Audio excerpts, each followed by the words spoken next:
Hello everyone, today we would like to talk about SDG 8, decent work and economic growth. This goal focuses on promoting sustained, inclusive, and sustainable economic growth through and productive employment and decent work for all. We chose this theme because we believe economic growth should go hand in hand with decent work and human well-being. People work to live, but happiness comes first. We should eliminate the suffering that comes with work. Let's take a closer look at what sustainable growth really means. It's about promoting sustained, inclusive, and sustainable economic development for all nations. It also emphasizes full and productive employment and decent work for everyone. Ultimately, by 2030, this goal aims to ensure equality and social protection across the world. First, I'd like to talk about Japan's situation. Long working hours, deaths from overwork, and a low ratio of female managers are problems. On the other hand, there is growing awareness of remote work and work-life balance. And there are also positive aspects to work style reform. In recent years, it seems that more and more are prioritizing rest over making money. And let's talk about the Peru situation. Peru has maintained impressive economic growth the 70 consecutive months expansion. Also, the gross domestic products experienced solid growth of 3.3% between January and August of this year, reflecting a dynamic and resilient. The non-primary sectors are the main drivers of the expansion, with construction standing out with 3.6% and non-primary manufacturing with 1.8%. The household consumption and commercial activity also show significant growth, indicating a clear recovery in employment and an improvement in the population's well-being.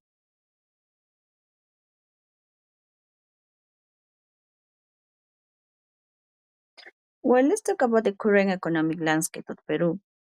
Peru has experienced significant economic growth in the recent decades, driven by export of natural resources, particularly in the minerals. However, this growth has not always translated into equality distribution of wealth or decent work opportunity for all Peruvians. What about the key economics indicators? Well, we have the Peru had seen period of high growth. It has been volatile and susceptible of fluctuation in the global commodity price, uh, also in the market fluctuation. In the poverty rate, the poverty have declined but remain significant, particularly in rural areas and indigenous population. And the informal employment has a large portion of the workforce. It's employed in the informal sector, lacking social protection and decent working conditions. And the income inequality has one of the highest levels on income inequality, such in Latin America.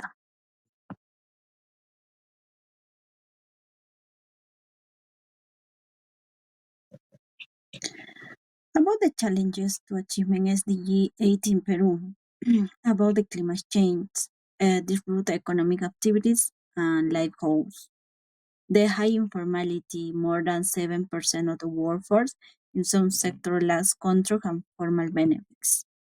Skill gaps, wage inequalities persist, especially between genders and ethnic groups. Limit diversification, makes the economy vulnerable to external shocks. Weak institution or weak social protection. Inadequate social protection system leave many workers vulnerable. regional disparities, the concentrated opportunities in urban areas, and the young people struggle to find decent, stable jobs, limiting their potential. The opportunities for promoting decent work and economic growth. Well, we have many things. The most important, that are seven.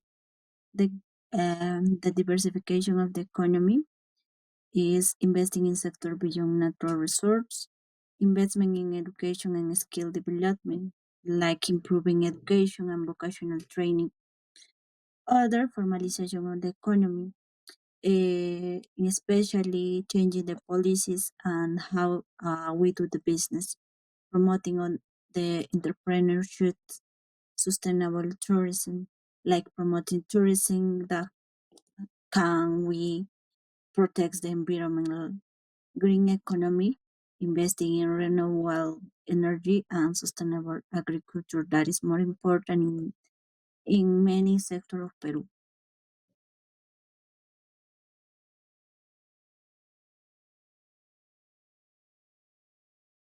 Well, let's talk about the problems between Japan and Peru, and let's make a comparison of this.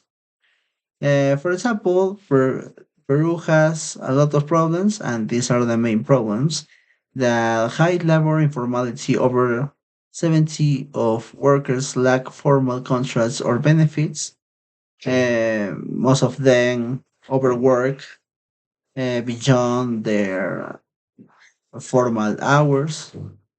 Also, most of them they are exploited, and uh, the problem is also big because many of these workers fake their CVs. So the problem is getting bigger by two sides. Next, low wages and limit social protection for informal and rural workers. Most of them receive low salary. The minimal salary here in Peru is $350. So now, after the pandemic, the cost of life has increased, so it's very hard to live with less money. Example about the social protection, many public workers also are being exploited because they work too much, 14, 15 hours. So the government doesn't protect these workers, and they receive less salary also. Inequality of opportunity, especially for women and young people. Of course, taking again the example of uh, uh, working on the state, uh, working for the government,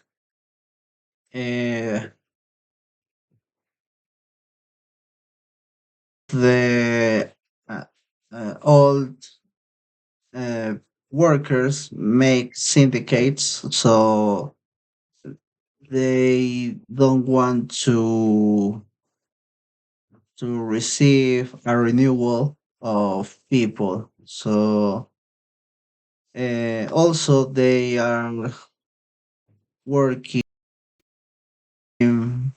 for by proselytism and not for ability, not by ability. And the problem is also getting bigger and bigger.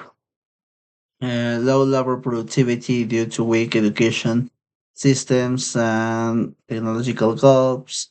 Of course, there is less innovation of people.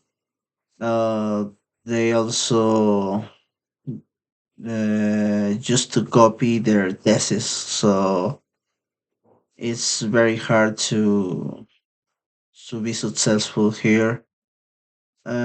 Also, economic dependence on primary sectors, mining, agriculture, and little industrial diversification. Uh, this problem because we don't have a lot of innovation, and the government doesn't help the investors to make a big industry of every product, because we are living just like producers, not like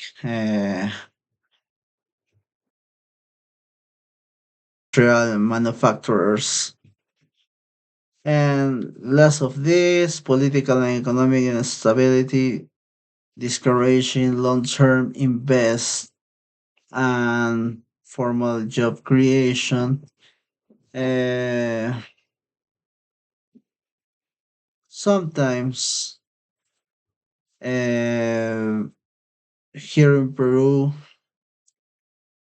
have to decide between the less error, the less error, because most of the politicians are corrupted, and this corruption affects to country risk for investment, and it's a bad thing that we need to change as Peruvians with social conscience and memory to make better elections. And uh, that's all.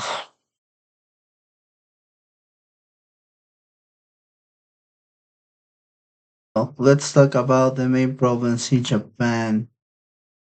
For example, we have aging population, reducing the activity labor force, and increasing dependency ratios, gender inequality in leadership, and persistent wage gap,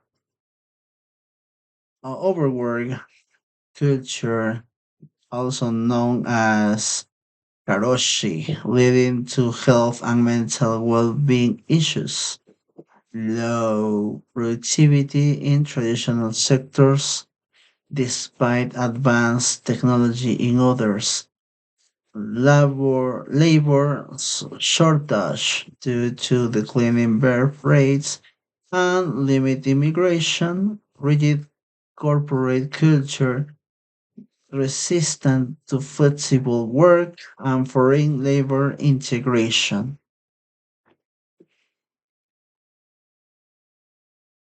So now we have the comparison and solutions for these problems. For example, between Japan and Peru, we have these problems. Peru has women face barriers in job access and promotion. Japan, women underrepresented in management. Weak tech integration in formal work.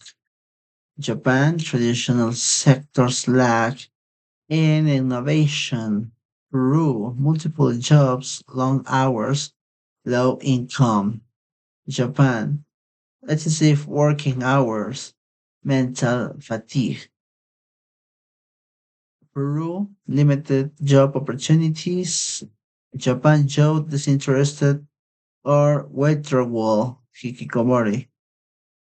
In Peru, lack of access to digital tools, resistance to structural challenge in Japan. And what is the shared challenge we need to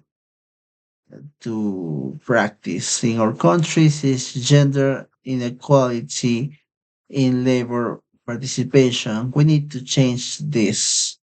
It's a big problem. Okay. The second one is unequal creativity across industries. about work balance, poor quality of life despite employment, about youth employment, under underutilized youth potential, and about the aspect of technological adaptation, slow transition to digital economy. So we need to change these problems. There are a lot of challenges that we need to change in these years. Now that we have discussed the main problems and possible solutions, it's important to understand how these solutions can really work and who must take action. In both Peru and Japan, achieving fair working conditions and protecting labor rights depends on three key actors: government, companies, and workers. First, governments must not only create labor laws, but also make sure they are respected. Second, companies should promote equality, pay fairly, and provide safe workplaces. And finally, workers must know their rights and responsibilities. If these three groups work together, both countries can move from right policies to real positive changes in the workplace. As a conclusion, we know that to achieve the CDG 8 in Peru, effort we have to ask for effort for government, business, civil society, and international partners. And by addressing the challenges and delivering the opportunities outlined above, Peru can create a more inclusive, sustainable, and prosperous economy with decent work for all its citizens. It includes also our responsibilities like citizens in Peru. We have to ask for informative voting. We have to informate it about who will be our representative, and if this person can provide us the support that we need in all the aspects to reduce the poor education, poor works, that we don't have all the necessary to achieve our goals. In Japan's economic, we found that the recovery effort focused on a multi-pronged approach combining physical discipline, monetary easing, and structural reforms. Key strategies include labor market reforms to increase employment opportunities and efficiency, support for small and medium enterprises through better access to finance and technology adoption, and cultural shifts toward a more flexible merit-based work environment. Encouraging digital transformation and innovation, along with strengthening regional economic integration in Asia, are also essential to foster sustainable growth and enhance competitiveness in the global market. As a conclusion, we know that Japan is continuously trying to increase their employment through new ways uh, to do with the technology's help. They develop new kinds of employees, and they can reduce this aspect or this problem. Also, we have the the competition in Japan is per year is decreasing because the birth rate is decreasing. So we have to share this kind of information and try to educate more for child what is the importance of preserve our culture through these aspects.